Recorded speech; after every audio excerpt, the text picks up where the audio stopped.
want our patients to have a balanced nutrition. And sometimes I said to them, you oversteam your vegetables, so it's easier to chew it at the beginning with the goal to get to a regular diet. In terms of sleep hygiene and why to ask patients about sleep, I should start by saying in our clinic, we actually assess sleep quality. Not at the screening level, like when you bring a patient from the pre-doctoral clinic, but every post-grad patient as a new patient we use the Pittsburgh instrument to assess their quality of the sleep. And the goal as well is to kind of screen and determine if the patient have a sleep disturbance, specifically sleep apnea, which we actually offer treatment for our patients with mild to moderate sleep apnea. And that's what I have that picture in the lower left. That's an EMA appliance, this appliance that we provide to our patients. But in addition to that, we assess for sleep because, as you may realize, or you probably are already aware, that there is a circular relationship or bi-directional relationship between sleep and pain. And because of that relationship, that when people don't sleep enough, increases the hyperalgesia, increased inflammatory process, and then reverse when they sleep better, is for that reason. And there are those two publications I showed to you. One is by Glasser, who is one of the editors of the book that we use, and this was 2019. And then this was more recent, 2017, 2019. But because of that relationship between sleep and pain, which is bidirectional, we offer the patient some sleep hygiene recommendation, that is how to make sleep better, right? So, for example, all the things that we don't do when we are in dental school or working in the dental school: go to bed consistently at the same time, which is going to be very important for any individual that is suffering of chronic pain. But specifically, I want to stress it for individuals that have other comorbid pain conditions, specifically those who suffer of migraines. Be sure that your bedroom is quiet, dark, relaxing, and comfortable. That we can try, but this is one that people have very hard time. Remove the electronic devices for your room. No TV, no computers, no smartphone. Then the patient said, I cannot do it. I cannot do it. That is impossible. So, again, it's a circle here because we have to explain to them why sleep, or improving their sleep quality, is important, and how this is going to have a consequence in the management of their pain. Avoid large meals, caffeine, and alcohol before bedtime. Get some exercise before going to sleep, so you can sleep better. And this is from the CDC page. Again, it's like 20 pages document in a brochure that you can download and have it in your clinics for your patients. Or if you like the one-sheet format, this is a one page that we cannot read. At least I cannot read it without putting my face right in front, but have the same concepts and the same basic concepts that I just mentioned to you. So it is very important that individuals maintain a sleep hygiene, because there is a bidirectional relationship between sleep quality and pain. More so, I will tell you from the OPERA study, the most recent publications show that the sleep quality, and in OPERA they measure sleep quality using the Pittsburgh instrument and the Epson instrument, both for quality of sleep, and it became an important risk factor not only for onset of painful temporomandibular disorders, but for the progression of acute to chronic temporomandibular disorders.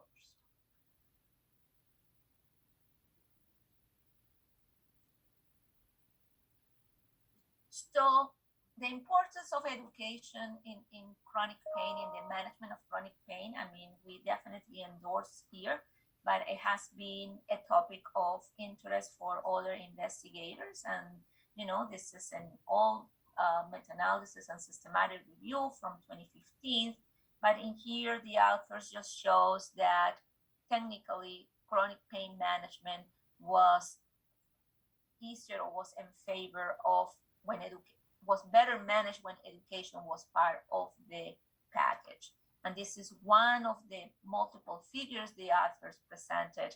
And at the end of the review, they said that education is part of it, the part of your tools that you should incorporate, but there was not many publications, so they have not enough evidence to say that a standalone education was equally effective. As simple as because there were not enough studies that only have education versus other interventions, but definitely shows that as part of the package, move it into a favor of having it. In terms of self-management, so giving all these instructions to the patient and they doing it at home in order to manage their chronic pain condition. This is another systematic review and meta-analysis from 2019. And this particular group says that self-management interventions are effective for patients with chronic orofacial pain. Packages of physical and psychosocial self-regulation and education, they add the education here, appears beneficial. Early self-management of chronic orofacial pain should be a priority of future testing. So, and it is true, when we search the literature, we see a lot focus in physical procedures, let's call it like that. And I'm not aware of too many in the orofacial pain region that only have one arm only with home care. No, at least not that many. But in this systematic review, as you can see, going into the left side, which will be the pain reduction, it favors the psychosocial intervention versus going to the right side on your x-axis is the usual care.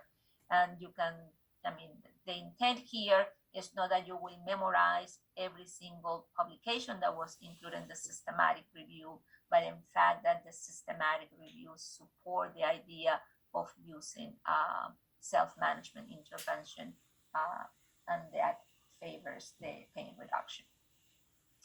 And I couldn't finish that part or this part without talking about mindfulness, because as you may be aware, mindfulness is, something that is a hot topic these days. Is presented in every scientific meeting, and in different areas, even in leadership. We are talking about leadership and mindfulness, or how to be a mindful leader. But anyway, here for management of chronic pain, this systematic review evaluated mindfulness meditation, and here again is in favor of it. So it says, while mindfulness meditation improves pain and depression symptoms and quality of life, additional well-designed, rigorous, and large-scale randomized clinical trials are needed to decisively provide estimates of efficacy of mindfulness meditation for chronic pain. And if you read the paper, then you will realize that most of the time it was again not done as a unique arm. Usually there were other elements incorporated. But in terms of quality of life and chronic pain, there was very strong. And this is the paper that was used by Dr. Orbach last week when he was talking about, what are the risk factors that can be modified, and based on those modifiable risk factors, how we can target treatment. And he mentions to you education, self-exercise, he mentions self-massage, dietary changes, thermal therapy, and monitor and control of parafunctional behaviors. And this is the Duran reference that I mentioned before. and this was done by a group of experts during the Delphi process. It's a process of assessment and agreement, and was published in 2016. So you said, oh my goodness, it sounds so simple. And sometimes may sound simple, but as you may be aware as well, to do behavioral changes, and I think that was the context Dr. Orbach used, that all this he sees as behavioral treatment, because implies that the patient is going to change their behaviors in order to manage their chronic pain.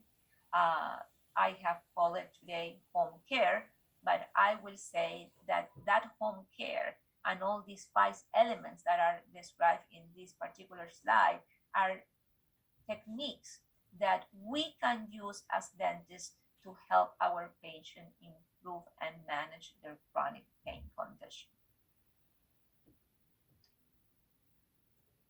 If you want to use other tools, I like this particular one from the National Institute of Health again, and I think telling patient all these complex concepts and just bombarded them in an hour is very difficult. It is very difficult. So that's why I said that it's important to reinforce in every visit. And this particular checklist, what I like about it is that allows the patient to identify, for example, the positive mindset. And I will then use one thing in that positive mindset that they can apply for the next 2 weeks until they see me again.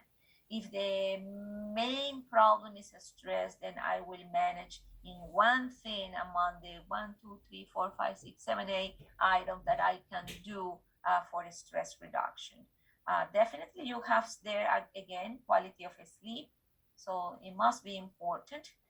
Mindfulness, you have it right there as well.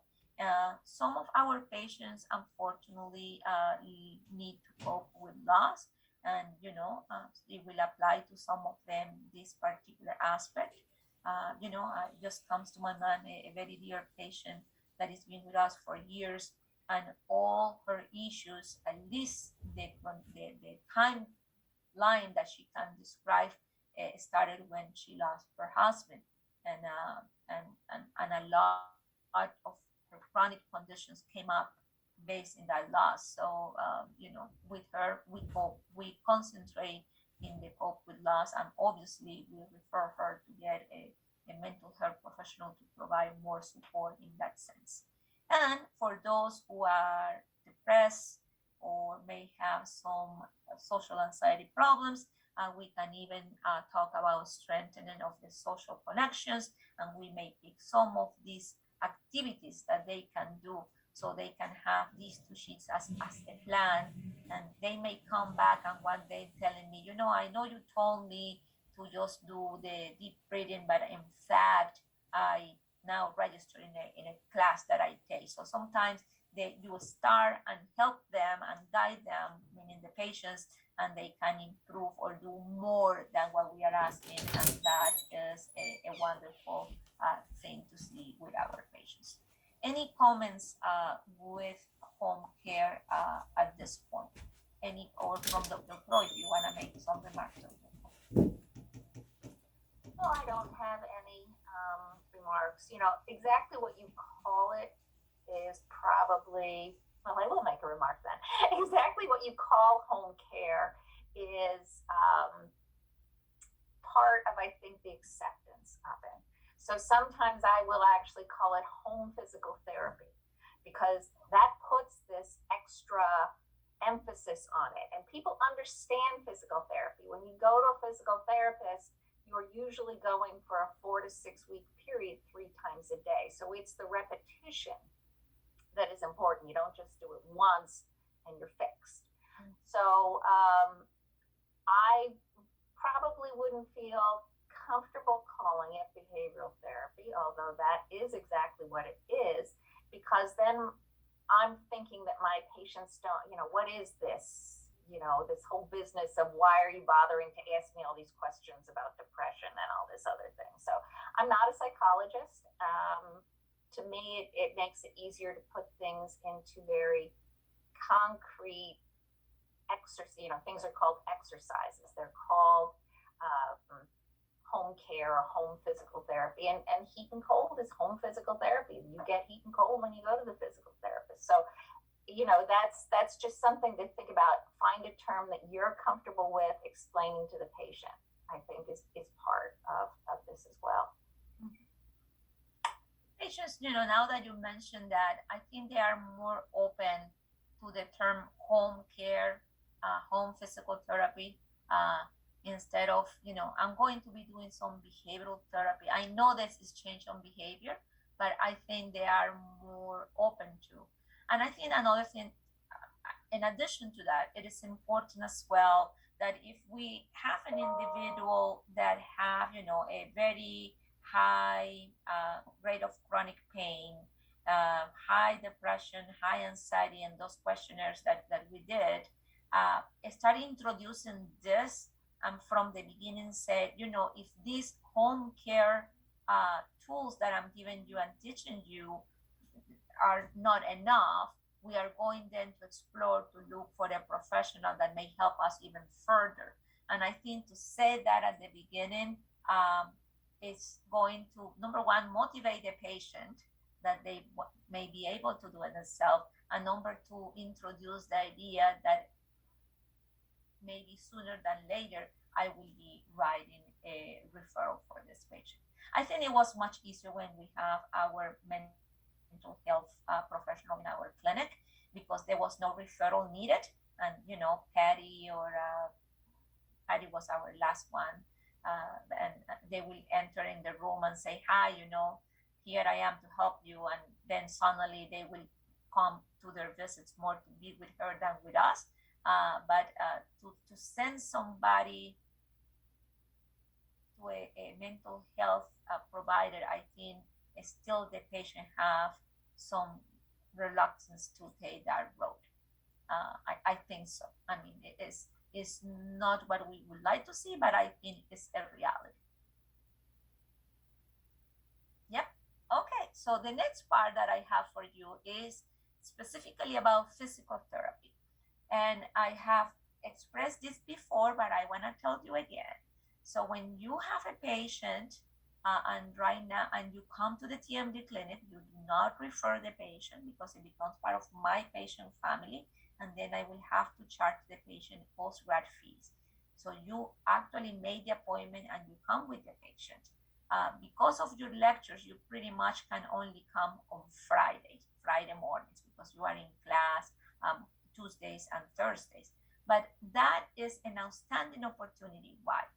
Number one, because you come to a clinic that is, I think, very unique. It's not the traditional dentistry that you are exposed to. But secondly, on Friday mornings, we have Mr. Otaki, who is our physical therapist and been with us in UB for more than 10 years, more than that. And he is a fantastic teacher. And he will take the time to explain to you, to show you. And then if you want to come again, you will be very welcome to come to the clinic.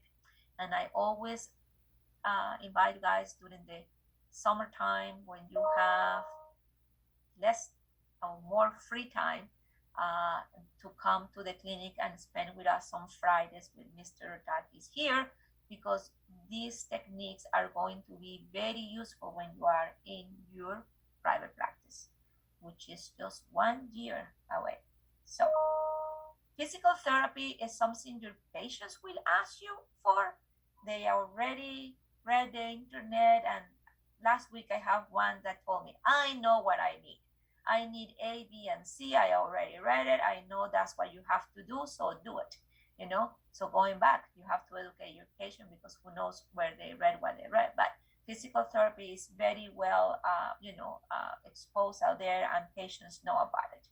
Physical therapy will have some functions or some objective, I will say.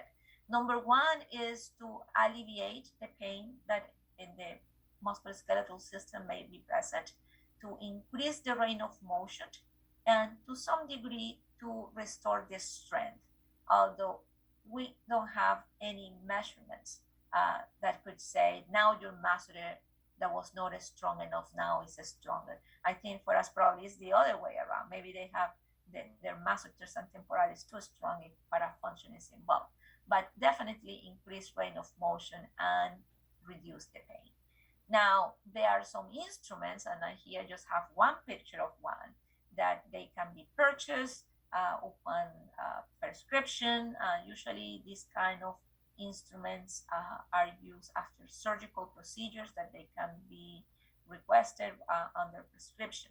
We don't use many of these instruments. We actually use our hands to do our PT, and that's what Mr. Otaki teaches our residents, the dental students that are interested, and even to us, the faculty. We are always learning with him. So, just mention about the devices. Unfortunately, insurance is not been reimbursing them at all. They run $400 to $500, and medical insurance won't reimburse them. We used to sometimes get them reimbursed if we went through speech therapy or physical therapy, but I have not seen them reimbursed for a number of years now. So yes, you can buy it, but it will cost your patient money. A lot of money. I will show you what is my favorite device. Oh, and I took it out. Anyway, I have it here with me. I will show it to you. So, again, I just mentioned this, right? Reduce the pain and increase the function. Something is happening. And physical therapy is used as an adjunct modality, okay? So again, you will rarely see a randomized clinical trial that only does a spray and a stretch, and I will be talking about those modalities in a minute. So usually it's in combination with other treatments. And what are the modalities? Well, in the physical therapy literature, you will find posture training being one of them. And even though it's very common in the physical therapy, the relation to TMD is not very well understood or understand at this time. I remember in Buffalo, we actually did studies with hidden cameras, seeing if the position of the head was related to the symptomatology, and we didn't find anything. But one of the reference that comes very frequently in terms of posture training is this 2000 publication from Dr. Wright, which is a fellow, a colleague in the temporomandibular and orofacial pain field. And this is right from his article, right? So it says that was about posture, and then suddenly you see everything the patients were asked to do. So they were doing chin tucks, they were doing chest stretch, they were doing wall stretch, they were doing face down, arm the left. So it is more than posture. That's what I'm trying to say. So even though it's one of the reference that is used a lot about posture, it is more than posture here.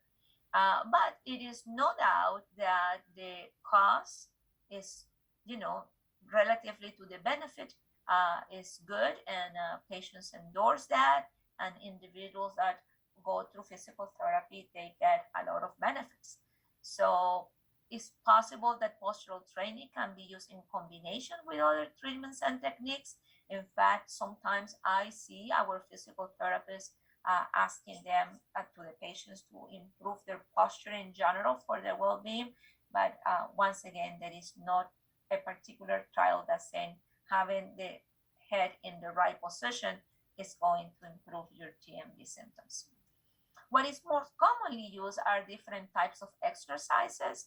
And the idea of the exercises, again, is to increase the range of motion. And we have repetitive exercises to teach the patient more coordination, isotonic to increase the range of motion, and isometric to, again, increase the muscle strength. So in terms of repetitive exercises, one that is very common for us to teach is the N position, and we ask the patient to say the letter N. And when they say N, the tongue, the tip of the tongue is in the lingual aspect of your upper anterior teeth in intersection with the soft tissue. And in that end position, when you say end, actually your masseters are not contracting, and very little contraction or none on your temporalis muscle. So it's a relaxed position. So this is something that we ask them to do a lot when they know when the patient express, I don't know where to put my jaw, doctor. What is the right position for me? So we said to set the letter N, and you cannot say N and clench, because if you do that, N is not N anymore, okay? Or you may bite the lateral borders of your tongue if you clench right away. So the N position is a position in which their jaw is resting and their masseters and temporalis are not in contraction. Now, from the end position, we can ask them then to end and now open as much as they can, keeping the tongue in the end position, and open as much as they can, pain-free, so they don't experience pain. And then that will coordinate the movement, or they can look into the mirror and try to open very slowly and close very slowly to repeat the movement. And that repetitive movement, I think, more than do coordination of the movement, is going to give them some awareness of being relaxed as well. Dr. Pro, any comment on that? So I'm a big fan of what we call an active stretch, and an active stretch means that they are using their muscles to stretch open. And we have them, and I don't know whether you're going to go over this in the slides. I didn't look forward on them, but no, it's not. The your favorite page is not here. My favorite page. I find it to be really, really helpful for somebody whose pain-free opening is limited, but their maximum opening is normal. And what they do is the instructions, the printed instructions say to take about 6 seconds to open as wide as you can without pain, and then slowly close until you're in the end position. Do 6 repetitions 6 times a day. Now, there's nothing magic about this. If they do 5 repetitions 5 times a day, 10 repetitions 10 times, there's nothing magic. It's just something for them to do frequently throughout the day. So I have seen patients come in with a 25 millimeter pain-free opening, but a 45 millimeter maximum opening.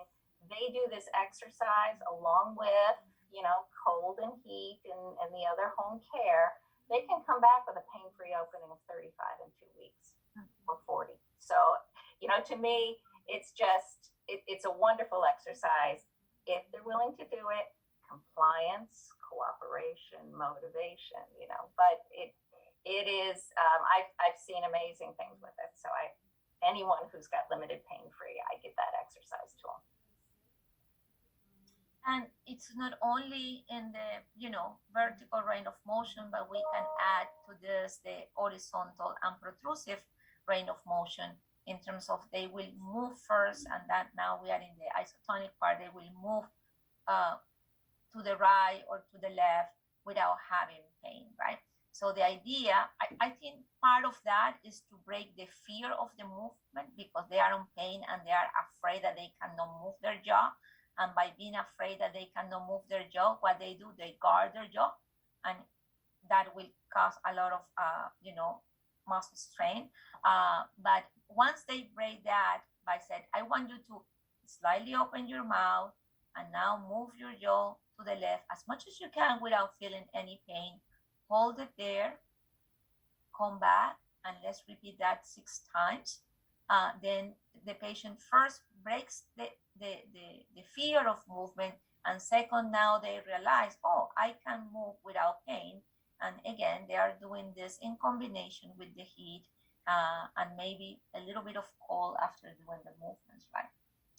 Then we have the isometric that is with resistance, and these are very old pictures. I think we should take pictures of ourselves and put it here doing the exercise. Actually, it's gentler if you, it looks nicer if you only put your thumb under your shin instead of your hand. But the idea is that with gentle resistance, you will open and hold it for 5 and close. If they come back a week later and tell you those exercises are causing more pain, you should ask your patient, show me how you do it. And if they go, that means that they are putting so much resistance and they are putting so much force that that's probably what is causing the pain. Instead of being therapeutic, they are actually harming. She doesn't look under a lot of stress, but as you can see, you can do with resistance to open, resistance to close, and resistance to do lateral movements. And to be honest, we see more in the vertical, or we do more information about the vertical more than during lateral or protrusive movements. And this is one of my favorite pictures because some of these patients may come with very limited, and if we see that it's not improving, they can purchase one of these very fancy instruments, or we can use devices that are very simple to use, like thumb blades. So we can ask them, well, today you will start with 3 thumb blades, and next week we will ask you 4 thumb blades. And by the time, after 4 weeks of treatment, they can put 10 thumb blades in their mouth, and around 12 thumb blades is 30 millimeters. And when we are there, we think it's very functional. And it's not a joke, it's one of my favorite instruments because you can buy a package in the dollar store for $1 or 100 in Walmart for $3.99, and the patients can use it with the same function as the fancy instruments. And we'll ask them to bite down, to put it in the back teeth gently, and count to 5 to open, hold it for 5, and close on 5. So can you guys actually see me? No? No? Okay. Otherwise, I will do the exercise. I'm sorry. But we provide the clothespins to our patients, and that gives them a little bit more of control.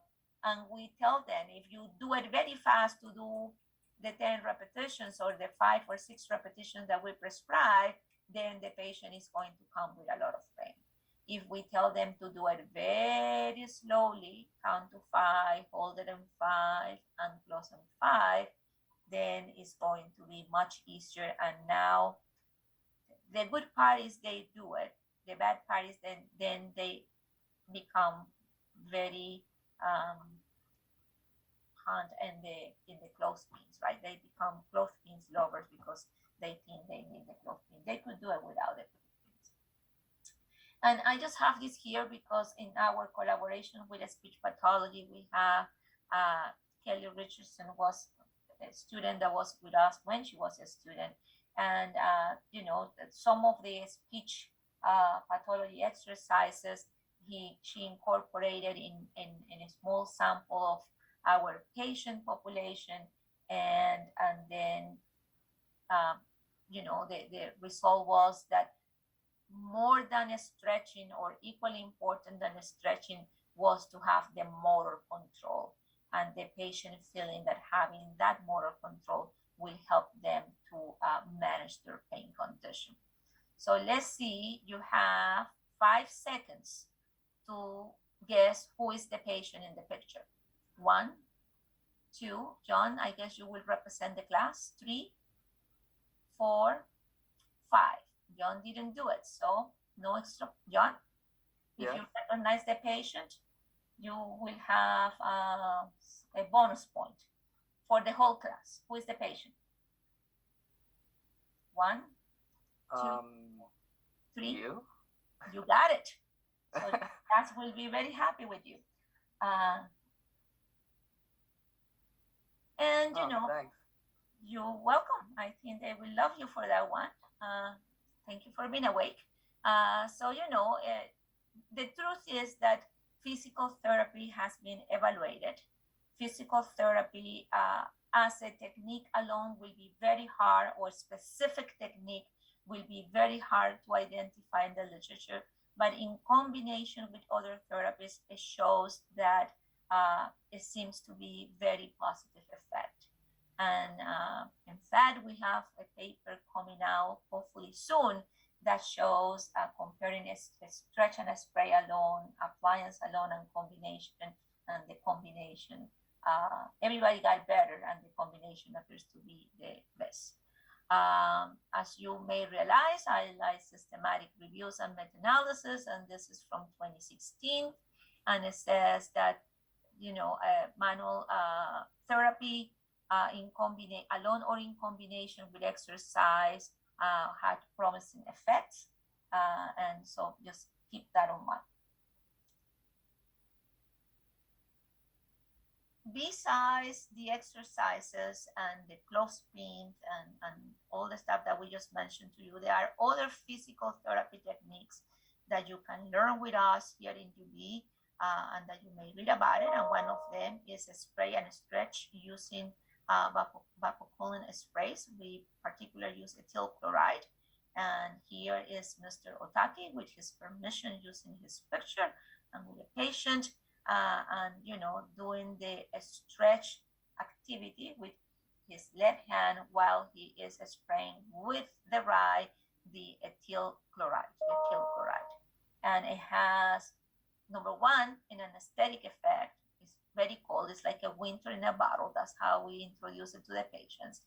Because it's very cold now, they don't resist, and we can stretch, and then suddenly they don't have more fear to movement, to open. And secondly, if you go beyond the painful point, they can now engage more with other exercises and maintain the physical therapy at home. I personally think that is very good as a diagnostic tool, and that's an aside, because an individuals that says that they cannot open and they during the exam stop you, they terminate, your maximum opening.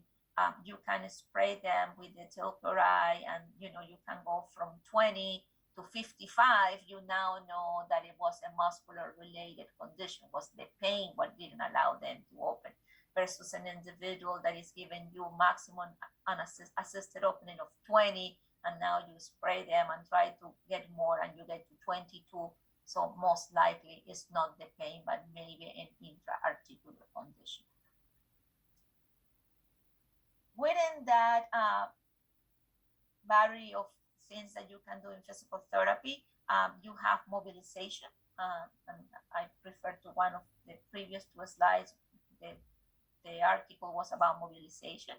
And I put it here specifically because I mentioned it at the beginning, and I'm going to mention it again. So it must be important that you could do mobilization in individuals that have these displacements without reduction, with limited opening, to try to reduce the disc and therefore increase the range of motion. And even though I mentioned before that this is one of the diagnoses that from the beginning is a candidate for surgery, the surgeon we work with, most of the time will ask for PT before to see if it can be reduced, and to teach the patient as well that PT have to be maintained after the surgery. So don't think that the surgery alone takes care of the issue, right? So it will take care of the mechanical issue, but the patient have to really definitely have a maintaining phase with PT. But mobilization is a technique that you can use to reduce the disc. This particular picture from the intern